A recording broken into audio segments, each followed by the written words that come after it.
अस्सलाम वालेकुम दोस्तों, welcome back to the channel. और बायोलॉजी एमसीक्यू सीरीज़ के साथ हम आज का हमारा टॉपिक है सेल मेम्ब्रेन या प्लाज्मा मेम्ब्रेन। तो इससे पहले हमने सेल वॉल के डिफरेंट एमसीक्यूज डिस्कस किए थे। आज जो है हम सेल मेम्ब्रेन या प्लाज्मा मेम्ब्रेन के जो है डिफरेंट एमसीक्यूज डिस्कस करेंगे, उसके करेक्ट ऑप्शन और जो ऑप्शन इनकरेक्ट हैं उनके वजह से भी बताएंगे कि वो इनकरेक्ट क्यों हैं। तो चलिए वीडियो को शुरू करते हैं। सबसे पहले हमारा एमसीक्यूज है यहाँ पर, according to the fluid mosaic model the plasma membrane is primarily composed of.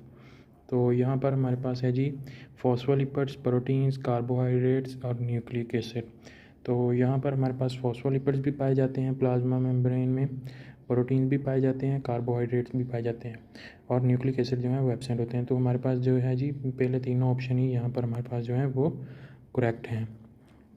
Next हम चलते हैं जी कि अपने एमसीक्यूज नंबर 2 की जाने। Pattern of the protein distribution in the plasma membrane can vary between different types of the membrane, vary on both surfaces of the membrane, both A and B remain consistent across all the membrane। तो हमारे पास जो protein का pattern होता है distribution का plasma membrane में, वो हमारे पास यहाँ पर डिफरेंट मेम्ब्रेन में भी वेरी कर सकता है और very on the both side पर भी, यानी इनर और आउटर साइड पर भी जो है वो वेरी कर सकता है। तो हमारे पास ऑप्शन नंबर सी जो है वो यहाँ पर करेक्ट ऑप्शन होगा। Lipid part of the plasma membrane consist of single layer of phospholipid, ये यहाँ पर हमारे पास गलत हो गया है। डबल लेयर होता है, लिपिड बाई लेयर होती है, 2 layer by layer of phospholipid, cholesterol molecule only या न्यूक्लिक एसिड। तो हमारे पास सिर्फ और सिर्फ कोलेस्ट्रॉल मॉलिक्यूल नहीं होते, इसके अलावा हमारे पास फॉस्फोलिपिड्स भी होते हैं। तो ये हमारे पास यहाँ पर कोलेस्ट्रॉल वाला ऑप्शन भी गलत हो गया, तो ऑप्शन बी जो है हमारे पास वो करेक्ट ऑप्शन है। नेक्स्ट हमारे पास एमसीक्यूज नंबर 4 है। The asymmetry of plasma membrane refer to unequal distribution of lipid and protein, different thickness of inner and outer leaflets, dissimilar function of lipid and protein, varying concentration of carbohydrates। तो asymmetry जो है plasma membrane की वो हमारे पास refer करती है जी different thickness inner and outer leaflet की जो हमारे पास होती है, उसको हमारे पास जो है asymmetry प्लाज्मा मेम्ब्रेन की शो करती है। नेक्स्ट हमारे पास एमसीक्यू नंबर 5 है। Which component of the plasma membrane help in stabilizing the lipid bilayer, protein, carbohydrates, cholesterol and nucleic acid. तो हमारे पास जो यहाँ पर प्लाज्मा मेम्ब्रेन को स्टेबलाइज करता है वो हमारे पास जो भी लिपिड कंटेंट होगा वो हमारे पास जो है वो प्लाज्मा मेम्ब्रेन की लिपिड बाई लेयर की स्टेबलाइजेशन करेगा। तो यहाँ पर कोलेस्ट्रॉल हमारे पास जो है वो राइट ऑप्शन है। Carbohydrates are primarily attached to the component of the plasma membrane. तो किस कंपोनेंट के साथ प्लाज्मा मेम्ब्रेन के कार्बोहाइड्रेट्स अटैच होते हैं? प्रोटीन के साथ भी अटैच होते हैं, लिपिड्स के साथ भी अटैच होते हैं, और इसमें हमारे पास फॉस्फोलिपिड लेयर के साथ एक्चुअली वो लिपिड्स ही आ जाते हैं। तो डी ऑप्शन जो है बोथ ए बी, यहाँ पर हमारे पास ग्लाइकोप्रोटीन, ग्लाइकोलिपिड्स दोनों फॉर्म में पाए जाते हैं। तो ऑप्शन डी जो है हमारे पास वो यहाँ पर करेक्ट ऑप्शन है। Filaments of cytoskeleton are found on which surface of the plasma membrane, यानी हमारे पास यहाँ पर साइटोस्केलेटन के जो फिलामेंट होते हैं वो प्लाज्मा मेम्ब्रेन की किस साइड पर जो है वो पाए जाते हैं। तो ऑप्शन है जी outer surface, inner surface, both outer and inner surface, none of the above. तो आउटर सरफेस हमारे पास जो होती है वहाँ पर हमारे पास जो होता है मेनली जो है कार्बोहाइड्रेट्स पाए जाते हैं in the form of glycoprotein और ग्लाइकोलिपिड्स। तो इनर सरफेस है वहाँ पर हमारे पास जो है साइटोस्केलेटन के फिलामेंट पाए जाते हैं और आउटर सरफेस पर ये एब्सेंट होते हैं। तो ऑप्शन बी हमारे पास करेक्ट है और बाकी तीनों ऑप्शन जो है वो इनकरेक्ट हैं। Which function is not associated with lipid part of the plasma membrane, control of membrane fluidity, stabilisation of the lipid bilayer, regulation of entry and exit of the molecule, determination of most membrane functions. तो हमारे पास जहाँ पर पहले तीनों option जो है control of membrane fluidity ये भी लिपिड्स करते हैं, स्टेबलाइजेशन यहाँ पर हमारे पास कोलेस्ट्रॉल कंटेंट करता है और regulation of entry and exit तो जो है लिपिड जो है नॉन पोलर जो है वो मॉलिक्यूल्स उनको जो है वो इजीली अंदर आने देता है। तो ये हमारे पास regulation of entry and exit of molecules भी करते हैं। तो determination of most membrane function ये हमारे पास जो यहाँ पर इस ऑप्शन एमसीक्यूज़ का करेक्ट ऑप्शन बनेगा। नेक्स्ट हमारे पास एमसीक्यूज़ है जी इन ऑप्शन एमसीक्यूज़ है 9 और proteins in the plasma membrane can act as transport channel or carriers, enzymes, receptor, all of the above। तो यहाँ पर वो करेक्ट ऑप्शन है all of the above। Transport channel के और कैरियर प्रोटीन ये हमारे पास जो है जी एज ट्रांसपोर्ट के लिए एक्ट करते हैं, एंजाइम डिफरेंट फंक्शन परफॉर्म करते हैं और रिसेप्टर जो है वो दूसरे सेल के साथ जो है वो इंटरलिंक करके अपना फंक्शन परफॉर्म करते हैं। नेक्स्ट हमारे पास एमसीक्यूज़ आ जाएगा जी एमसीक्यूज़ नंबर 10 है। यहाँ पर antigen in the plasma membrane play a role in cell to cell recognition, membrane fluidity control, transport of molecules, enzymatic reaction.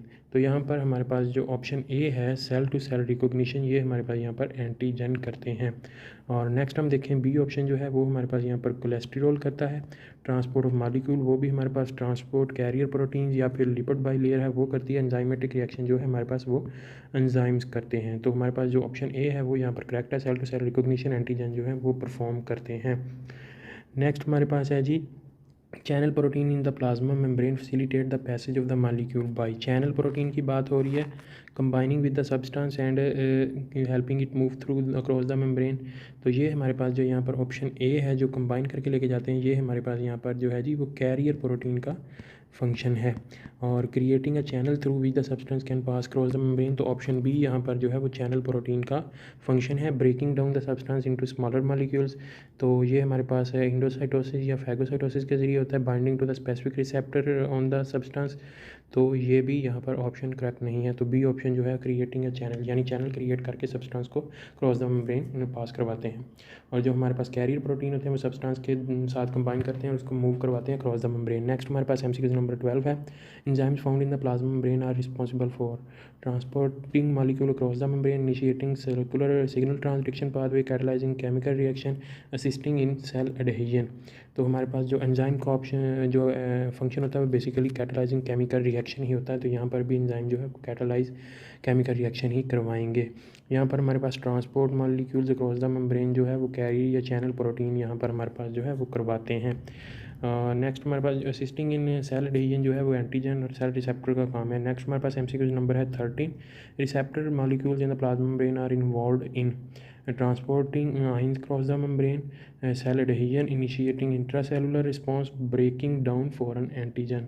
तो यहाँ पर हमारे पास जो रिसेप्टर्स हैं वो यहाँ पर हमारे पास जो है जी वो इनिशिएट करते हैं इंट्रासेलुलर रिस्पॉन्स से, क्योंकि वो जो है मॉलिक्यूल को जो अपनी तरफ अट्रैक्ट करते हैं, रिसेप्टर जो है अपने साथ अटैच करते हैं और इंट्रासेलुलर रिस्पॉन्स को इनिशिएट करते हैं, जिसकी वजह से जो है वो इफेक्ट प्रोड्यूस होता है।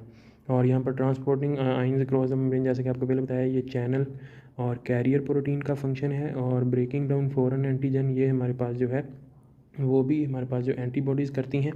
और सेल एडहेजन भी यहाँ पर रिसेप्टर मॉलिक्यूल्स का जो है फंक्शन नहीं है। Antigen in the plasma membrane, next हमारे पास एमसीक्यू नंबर 14 है। Antigen in the plasma membrane enable cell to recognise and attack foreign antigens, facilitate the transport of substance across the membrane, maintain a suitable pH and ionic concentration within the cell, secrete enzyme for extra cellular function. तो यहाँ पर हमारे पास जो antigen का function है जी वो recognise करती हैं और अटैक करती हैं फॉरेन एंटीजन को। ऑप्शन ए ही यहाँ पर करेक्ट है। और ट्रांसपोर्ट का जैसे आपको पहले बताया कि चैनल कैरियर प्रोटीन करवाते हैं। और हमारे पास जो एंजाइम सेक्रीट करते हैं वो एंजाइम मॉलिक्यूल्स होंगे, हार्मोन्स होंगे। नेक्स्ट हमारे पास एमसीक्यू नंबर 15 है। Which is the primary role of glycolipids and glycoprotein as cell surface markers, maintaining membrane fluidity, regulating transport protein, cell to cell recognition and adhesion, facilitating enzymatic reaction। तो membrane fluidity जो है यहाँ पर वो हमारे पास cholesterol करता है। Transport processes को हमारे पास जो है वो लिपिड बाइलेयर, और यहाँ पर प्रोटीन में अगर होगा तो वो हमारे पास यहाँ पर होगा जी कैरियर या चैनल प्रोटीन होंगे। और इसके अलावा हमारे पास जो है cell to cell recognition and adhesion है वो हमारे पास जो है ग्लाइकोप्रोटीन और ग्लाइकोलिपिड्स का as a cell surface marker जो है वो यहाँ पर हमारे पास जो है मेन उसका रोल है, प्राइमरी रोल है। नेक्स्ट हमारे पास एमसीक्यू नंबर 16 है। How does the plasma membrane regulate the cell interaction with its environment. तो इसका जो हमारे पास जी है जी ऑप्शंस हैं, by controlling the transport of material cross the cell membrane, by regulating DNA replication, by altering the structure of cytoskeleton filament, by modulating intracellular pH and ionic concentration। तो यहाँ पर उसने पूछा जी regulate the cell interaction with its environment. तो environment के साथ हमारा जो इंटरेक्शन है वो तभी होगा जब कोई सब्सटेंस हमारे पास जो सेल के अंदर आएगा या बाहर जाएगा। तो plasma membrane through transport of the material जो है ट्रांसपोर्ट ऑफ मटेरियल को कंट्रोल करके जो है वो रेगुलेट करती है सेल इंटरेक्शन। नेक्स्ट हमारे पास एमसीक्यू नंबर है जी 17। Which of the following is not a function of transport across the membrane, obtaining nutrients, excreting waste substances, secreting useful substances, modifying genetic material। तो हमारे पास obtain nutrients ये भी right option है, ये भी राइट ऑप्शन है। excreting waste substance ये भी करता है plasma membrane, secreting useful substance ये भी करता है। और जो modifying genetic material है ये यहाँ पर जो है हमारे पास राइट ऑप्शन है, ये यहाँ पर प्लाज्मा मेम्ब्रेन का फंक्शन नहीं है, not a function of plasma membrane. ये हमने जब प्लाज्मा मेम्ब्रेन वाला जो है टॉपिक पढ़ा था memory card biology lecture series में, तो उसमें भी मैंने आपको इसके तकरीबन जो 5 फंक्शन थे ट्रांसपोर्ट अक्रॉस द मेम्ब्रेन के, वो यहाँ पर आपको गिनवाए थे। नेक्स्ट हमारे पास MCQ नंबर है 18। How does the plasma membrane help in generating ionic gradient essential for nervous and muscular activity by producing ATP through enzymatic reaction. और नेक्स्ट हमारे पास है जी, by regulating the concentration of ions within the cell by facilitating the movement of ion across the membrane by maintaining a high concentration of lipids in the membrane. तो हमारे पास जो है जी यहाँ पर राइट ऑप्शन है, by facilitating the movement of ions across the membrane. Sodium potassium channel अगर होगा, या सोडियम कैल्शियम जो हमारे पास पंप चैनल होते हैं, तो उनमें जो है मूवमेंट ऑफ, जब उनमें एक्टिव पोटेंशियल होता है तो movement of ion cross the membrane होती है। कुछ आइन अंदर जाते हैं, कुछ मेम्ब्रेन से बाहर जाते हैं, जिसकी वजह से चार्ज में जो है वो डिफरेंस आता है, तो उसकी वजह से जो है वो हमारे पास आयनिक ग्रेडियंट जो है वो जनरेट होता है। तो ऑप्शन नंबर सी ठीक है यहाँ पर, facilitating the movement of ion cross the membrane. Next हमारे पास MCQ नंबर 19 है। The plasma membrane play a role in maintaining a suitable pH and ionic concentration within the cell for enzyme activity. This is important, यानी suitable pH और ionic concentration जो है वो plasma membrane उसमें role क्यों play करती है। तो उसमें है जी, enzyme require specific pH and ion concentration to function optimally. pH and ion concentration have no effect on enzyme activity. Enzyme can not function in the presence of lipids. pH and ion concentration affect membrane fluidity. तो ये हमने यहाँ पर जी जो है वो 9th class से पढ़ते आ रहे हैं कि हर एंजाइम जो होता है हमारे पास, उसको स्पेसिफिक pH और आयन कंसनट्रेशन चाहिए होती है फॉर द ऑप्टिमम फंक्शन। यानी हर एंजाइम की अपनी एक स्पेसिफिक pH या ऑप्टिमम pH होती है जिस पर वो फंक्शन करता है। तो ऑप्शन बी में है जी, pH and ion concentration have no effect. तो यहाँ पर जी ये ऑप्शन यहाँ पर हमारे पास इनकरेक्ट हो जाता है। एंजाइम एक्टिविटी पर pH का जो है रोल होता है। Enzyme can not function in the presence of lipids. तो एंजाइम लिपिड्स की प्रेजेंस में फंक्शन कर सकते हैं। pH and ion concentration effect membrane fluidity. तो यहाँ पर हमारे पास जो है वो लिपिड्स जो होते हैं वो यहाँ पर मेम्ब्रेन फ्लूइडिटी को जो है वो अफेक्ट करते हैं, या अनसैचुरेटेड जो लिपिड फैटी एसिड होते हैं उनकी जो कंसनट्रेशन होती है मेम्ब्रेन में, प्लाज्मा मेम्ब्रेन में, वो अफेक्ट करती है फ्लूइडिटी को। नेक्स्ट हमारे पास MCQ है जी, MCQ नंबर 20 है। Which is the significance of, what is the significance of the plasma membrane ability to control the transport of material across the cell. तो हमारे पास है जी, it ensure a constant supply of nutrients to the cell, it prevents the cell from interacting with its environment, it allow the cell to excrete waste substances effectively, it enable the cell to maintain its shape and structure। तो option A जो है वो हमारे पास correct है, it ensure a constant supply of nutrients to the cell. तो यहाँ पर ऑप्शन बी ये है जी, यहाँ पर prevents the cell from interacting. तो सेल जो है प्लाज्मा मेम्ब्रेन वो सेल का दूसरे अपने इन्वायरमेंट के साथ जो इंटरेक्शन उसको जो है वो उसको प्रमोट करती है। तो ये ऑप्शन यहाँ पर हमारे पास जो ऑप्शन बी है वो यहाँ पर जो है इनकरेक्ट हो जाता है। तो enable the cell to maintain and shape and structure. तो शेप एंड स्ट्रक्चर जो है वो हमारे पास जो है वो सेल वॉल का यहाँ पर जो है वो मेन फंक्शन है, प्लाज्मा मेम्ब्रेन का फंक्शन नहीं है। तो नेक्स्ट हमारे पास है जी MCQ नंबर 21 आ जाता है। 21 MCQ है जी, what is the another name of the plasma membrane. Protoplasmic membrane, cell wall, cytoplasmic barrier, nuclear membrane. तो प्रोटोप्लाज्मिक मेम्ब्रेन जो है वो यहाँ पर हमारे पास प्लाज्मा मेम्ब्रेन का जो है वो अनदर नेम है। इसके अलावा इसे सेल मेम्ब्रेन भी कहते हैं, सेल सरफेस मेम्ब्रेन भी प्लाज्मा मेम्ब्रेन को कहते हैं। तो ऑप्शन ए यहाँ पर करेक्ट है। विच नेक्स्ट MCQ नंबर 22 है, which of the following is not a function of the plasma membrane. तो कौन सा जो है यहाँ पर ऑप्शन जो है वो फंक्शन नहीं है प्लाज्मा मेम्ब्रेन का। Controlling the passage of material, ये भी करवाती है। प्रोवाइडिंग स्ट्रक्चरल सपोर्ट, ये हमारे पास यहाँ पर जो है सेल मेम्ब्रेन जो है वो नहीं करवाती, प्लाज्मा मेम्ब्रेन नहीं करवाती। सेल कम्युनिकेशन को भी फैसिलिटेट करती है, सेल डिवीजन को भी रेगुलेट करती है। सेल डिवीजन में जो है प्लाज्मा मेम्ब्रेन खुद भी जो है वो 2 हिस्सों में डिवाइड होकर जो एंड पे जो प्रोसेस होता है उसकी वजह से जो है वो डॉटर सेल बन जाते हैं। तो ये ऑप्शन बी यहाँ पर करेक्ट है। ये हमारे पास यहाँ पर जो है जी ये सेल वॉल का फंक्शन है, स्ट्रक्चरल सपोर्ट देना। The plasma membrane is not composed of protein, lipids, carbohydrates, nucleic acid. तो यहाँ पर हमारे पास प्रोटीन्स में पाए जाते हैं, लिपिड्स, कार्बोहाइड्रेट्स, ये तीनों पाए जाते हैं। न्यूक्लिक एसिड यहाँ पर राइट ऑप्शन है। न्यूक्लिक एसिड जो है हमारे पास एब्सेंट होता है प्लाज्मा मेम्ब्रेन में। प्रोटीन हमारे पास 60 to 80% होते हैं, और जो हमारे पास लिपिड्स होते हैं वो 20 to 40% होते हैं, और स्मॉल अमाउंट जो है वो कार्बोहाइड्रेट्स की भी पाई जाती है। इसके अलावा नेक्स्ट हम बात करते हैं जी, नेक्स्ट MCQ नंबर 24 है, इसी से रिलेटेड है। What approximately what percentage of plasma membrane is composed of protein. Protein की बात हो रही है 60 to 70, 30 to 40, 10 to 20, 80 to 90। तो ऑप्शन ये जो है हमारे पास जो है जी वो यहाँ पर करेक्ट ऑप्शन है। 60 to 70 यहाँ पर हमारे पास जो है वो प्रोटीन पाई जाती है, और यहाँ पर 30 to 40% हमारे पास जो है वो लिपिड कंटेंट यहाँ पर हमारे पास जो है प्लाज्मा मेम्ब्रेन में पाया जाता है। MCQ नंबर 25 की अगर हम बात करें, what sorry, which component of the plasma membrane is responsible for controlling the entry and exit of the substance, proteins and lipids and carbohydrates and nucleic acid।